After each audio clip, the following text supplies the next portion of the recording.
After every mass shooting, the national debate turns to background checks, point of purchase, who should be or shouldn't be allowed to own which kind of gun or guns. But in his exasperated remarks last Thursday, President Obama pointed to another area of gun law, little known to most Americans, that he wants to change. He spent over $1 trillion and pass countless laws and devote entire agencies to preventing terrorist attacks on our soil, and rightfully so. And yet, we have a Congress that explicitly blocks us from even collecting data on how we could potentially reduce gun deaths. Good point. What he's referring to is known as the Dickey Amendment. And if you don't remember it, it's because it was back in the mid-1990s when gun rights advocates were growing uneasy with federally funded research on gun violence. Research such as this published in the New England Journal of Medicine in 1993. Households with guns were found to have almost triple the risk of homicide and almost 5 times the risk of suicide as compares to gun-free households. That's what the research said. In 1996, a Republican lawmaker from Arkansas authored the measure that bears his name, to wit, quote, none of the funds made available for injury prevention and control at the Centers for Disease Control and Prevention may be used to advocate or promote gun control, end quote, the Dickey Amendment. And though he says he never intended to shut down all federal research pertaining to firearms, that pretty much was the net effect. And now he sees the issue very differently.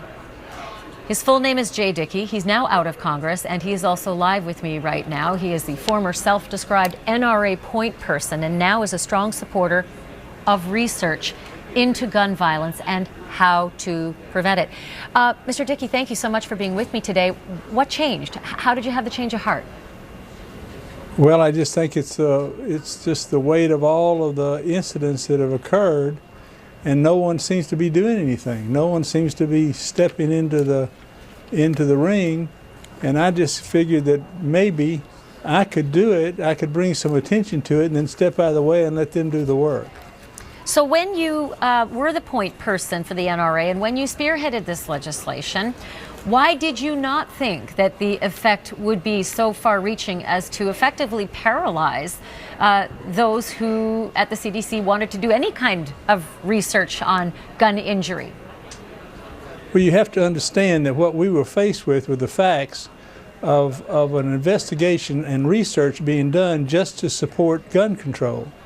That's what it was. We wanted research done for gun violence, and that's what the money was paid for. But we found out that as we went along, that not only was the research being done just to support gun control, but we weren't even given access to what the collected data was.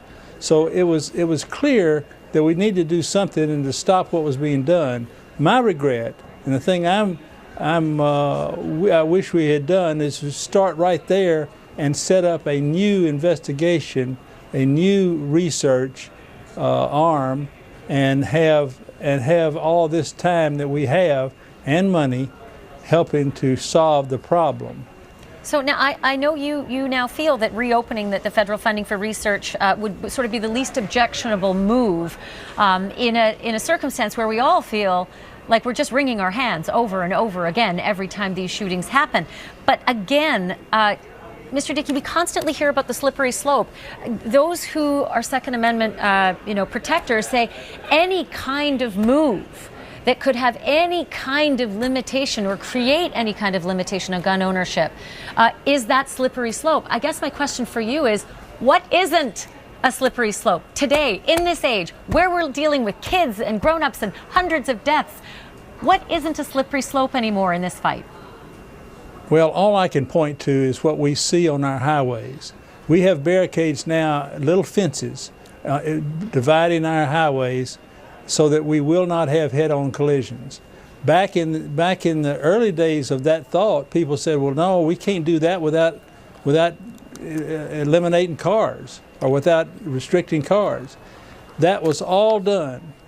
All was done through science and through research, and we now have less deaths on our highways because of that little fence. Well, I think that is a good example of what we can do. They didn't try to get rid of the car. They did it in spite of the car. And that is what we can do with guns.